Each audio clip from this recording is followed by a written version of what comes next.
the year 624, the deserts of Arabia witnessed a moment that would change the destiny of the world. A small group of men, only 313, poorly armed and outnumbered, stood against the might of 1,000 Quraysh warriors, equipped with horses, armor, and weapons. This was not just a clash of armies. It was a clash of faith and oppression, of truth and falsehood. This is the story of the Battle of Badr. For years in Mecca, the followers of the Prophet Muhammad ﷺ had been tortured, humiliated, and oppressed. Families were torn apart, men and women were beaten, and some were killed simply because they declared their belief in one God. Bilal was dragged across burning sands with chains on his neck. Sumayya, an elderly woman, was martyred by Abu Jahl. The Muslims finally left their homes and migrated to Medina, abandoning their wealth and property. But the Quraysh were not willing to let them live in peace. The Quraysh's wealth depended on trade caravans traveling from Mecca to Syria.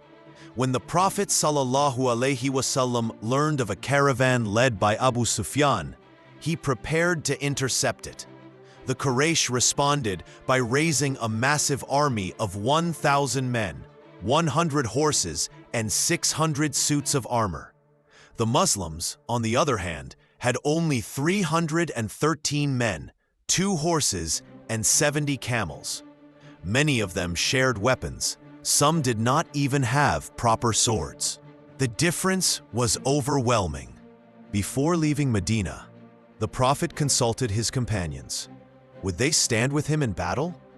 It was a tense moment, but the companions rose with faith. One of them, Miqdad ibn Amr, declared, "O Messenger of Allah, we will not say to you what the children of Israel said to Moses. We will not say, 'Go you and your Lord and fight while we sit here.' Rather, we will fight at your side until victory or death." Then the Ansar of Medina also pledged their loyalty, saying, "O Messenger of Allah, if you were to command us to plunge into the sea, we would plunge with you." With this, the Muslims marched towards Badr, hearts filled with faith. On the 17th of Ramadan, in the second year after the Hijrah, the two armies faced each other at the wells of Badr. The night before the battle, rain fell on the battlefield. For the Quraysh, it made the ground muddy and difficult. For the Muslims, it hardened the sand beneath their feet, giving them firm ground to stand upon. As dawn broke, the Prophet raised his hands in prayer. "O Allah, here come Quraysh in their arrogance, disbelieving in you and denying your messenger. O Allah, if this small group is destroyed today, you will not be worshipped upon this earth." His prayer was so intense that his cloak slipped from his shoulders, and Abu Bakr consoled him, saying, "O Messenger of Allah, Allah will surely fulfill his promise." The battle began with single combat. 3 mighty champions of Quraysh, Utbah, Shayba, and Walid, stepped forward. From the Muslim side came Hamza ibn Abdul Muttalib, Ali ibn Abi Talib, and Ubaidah ibn al-Harith. In the clash of swords, Hamza struck down his opponent. Ali killed Walid with a single blow, and though Ubaidah was gravely wounded, his brothers defeated the last of the Quraysh champions. The Muslim spirits soared. Then the two armies charged. The Quraysh, confident in their numbers, rushed forward.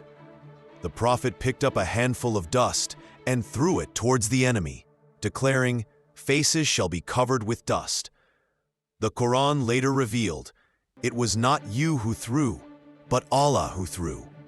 At that very moment, confusion spread through the Quraysh ranks. The Muslims reported miraculous events. Many swore they saw white-robed horsemen in the sky, striking down Quraysh warriors. The Quran described this moment. "When your Lord revealed to the angels, 'I am with you, so strengthen those who believe.'" To the Muslims, it felt as though the heavens themselves had descended to fight by their side. Then the two armies charged. The Quraysh, confident in their numbers, rushed forward. The Prophet picked up a handful of dust and threw it towards the enemy, declaring, "Faces shall be covered with dust." The Quran later revealed, "It was not you who threw, but Allah who threw." At that very moment, confusion spread through the Quraysh ranks. The Muslims reported miraculous events. Many swore they saw white-robed horsemen in the sky striking down Quraysh warriors. The Quran described this moment. When your Lord revealed to the angels, "I am with you, so strengthen those who believe." To the Muslims, it felt as though the heavens themselves had descended to fight by their side. Then the two armies charged. The Quraysh, confident in their numbers, rushed forward. The Prophet picked up a handful of dust and threw it towards the enemy, declaring, "Faces shall be covered with dust." The Quran later revealed, "It was not you who threw, but Allah who threw." At that very moment, confusion spread through the Quraysh ranks. The Muslims reported miraculous events. Many swore they saw white-robed horsemen in the sky striking down Quraysh warriors. The Quran described this moment. When your Lord revealed to the angels, "I am with you, so strengthen those who believe."